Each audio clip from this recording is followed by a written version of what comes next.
So there's two things that I really like about this story and that I want to talk about.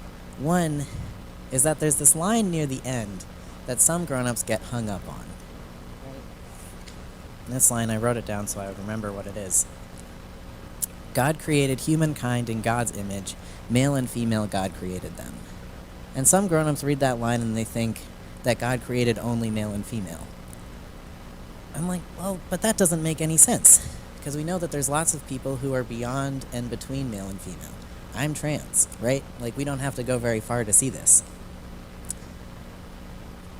But then if we look at the rest of the story, it helps us make sense of that line. So if we go back to the beginning, right, to the very first thing when God creates day and night, what's between day and night?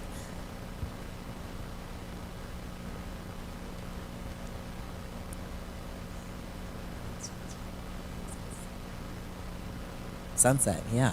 Sunset and sunrise are between day and night. So there's dusk and there's dawn and there's twilight. I feel pretty safe saying that I think God created sunset. Do you think so? Yeah. And then if we keep going to, when God makes the dry land and the water, do you know if there's anything in between dry land and water?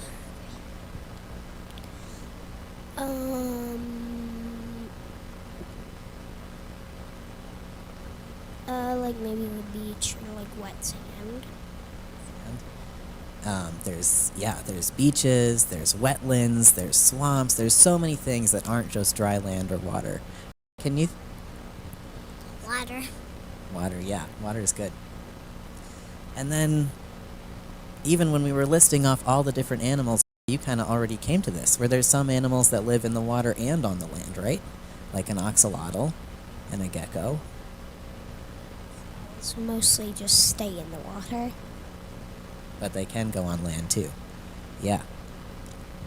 Do you know any birds? This is a question for anyone. Any birds that also live in the water? Pelican. Pelicans, like I said earlier. Yeah. And there's so many seabirds that they fly and they spend so much time in the water. Like a kingfisher. Yeah. There's so much diversity in God's creation. So many different kinds of things. And even when the story tells us... Oh, yeah, tell us. A duck. Yeah, that's a great example. A duck. A duck lives on the water and the land. A duck is actually a bird. Yeah, a duck is a bird who lives on the land and on the water. Yeah. So then if we come back to that line that a lot of grown-ups get confused about, that male and female God created them line, it seems pretty clear, right? If God created day and night and sunset and sunrise and dusk, and God created land and water and wetlands and swamps and beaches, and God created land animals and water animals and amphibians and seabirds, God also created everyone between and beyond male and female. Right, this seems... I feel pretty safe saying that.